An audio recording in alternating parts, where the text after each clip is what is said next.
Megvalósult, elkészült, már itt dolgozunk. Ezek voltak azok a mondatok, amelyeket a legtöbbször lehetett hallani a Fafim Autójavító Kft. Új vizsgabázisának átadó ünnepségén. Bár a kivitelezés gyors lefolyású volt, mégsem ment zökkenőmentesen. Némi módosítás után azonban ősszel már az új komplexumban fogadták az ügyfeleket. Gyakorlatilag 2011. október 14-én megkaptuk a jogerős használatbavételi engedélyt, ehhez képest egy héten belül beköltöztünk az új vizsgálócsarnokba, tehát 2011. október 21-től vizsgáztatunk és használjuk ezt az épületet. Az új komplexumot Koppányi Zoltán, a cég ügyvezetője, Török István többségi tulajdonos és Szabó Tamás Bálint, a közlekedésfelügyelet igazgatója adta át. Az ünnepélyes szalagavatás után Török István szólt néhány szót a múltról, visszaemlékezve egészen az 1960-as évekig, amikor is a gépjavítás megkezdődött a cég jogelődjénél. Az első aknát kézzel ástuk ki, kis bontott téglával megcsináltuk az oldalát, és akkor Debrecen Imre bácsi, az akkori elnökkel addig könyörögtünk, hogy adjon már egy kis betont, hogy legalább az oldala abból legyen meg a pereme, és úgy hoztuk ott a régi temetkezési vállalatnál azt az első aknát rendbe.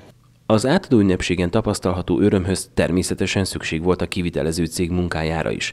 Problémákban nem volt hiány, de végül sikerült kifogástalan munkát kiadni a kezük közül. Lényeges körülmények voltak, amik hátráltatták itt a kivitelezést.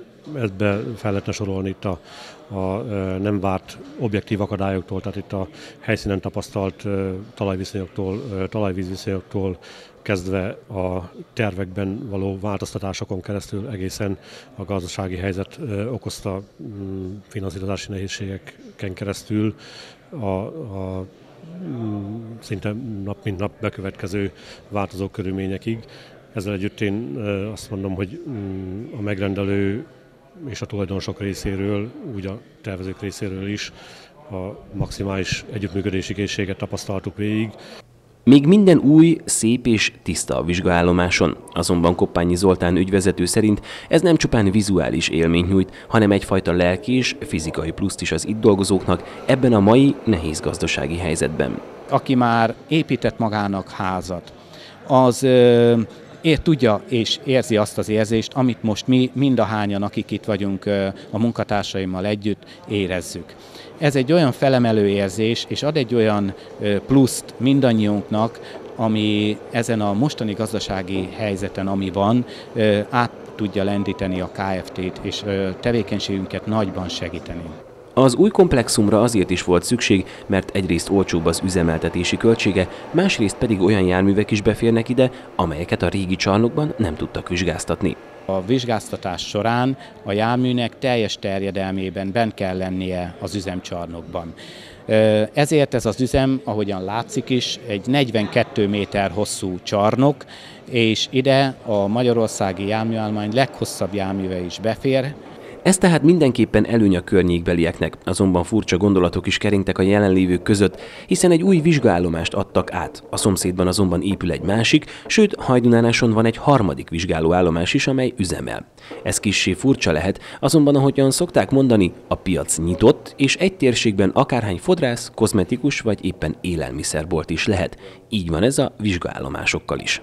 Mostantól fogva azok, akik teljesítik a feltételeket, itt természetesen nem csak a tárgyi feltételekre kell gondolni, hanem a személyi feltételekre is, tehát aki rendelkezik azokkal a technikailag megfelelő eszközökkel és olyan képzett emberekkel, akik el tudják látni ezt a feladatot, annak lehetősége van arra, hogy ilyen vizsgálómást nyisson.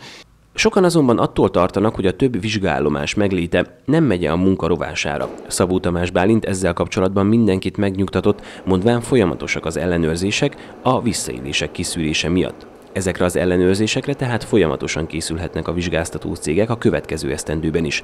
A járműtulajdonosok azonban nem kell, hogy új dolgokra készüljenek a 2012-es esztendőben. Nem volt zökkenőmentes a beruházás, ezt már említettük az elmúlt percekben, de minden elkészült, és ez a legfontosabb. Innentől azonban már arra kell összpontosítani a cégvezetésnek, hogy sikeresen tudjanak működni ebben a nehéz gazdasági környezetben is.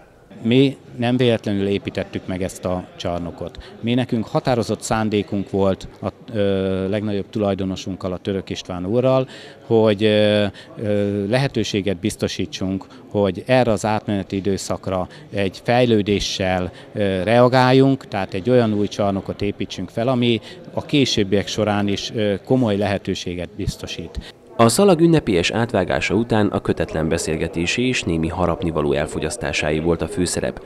Az idő már estébe hajlott, de mindenki csipegetett az enni és az innivaló közül egyaránt, hogy azután másnaptól már a szorgos munkáé legyen a főszerep az új üzemcsarnokban.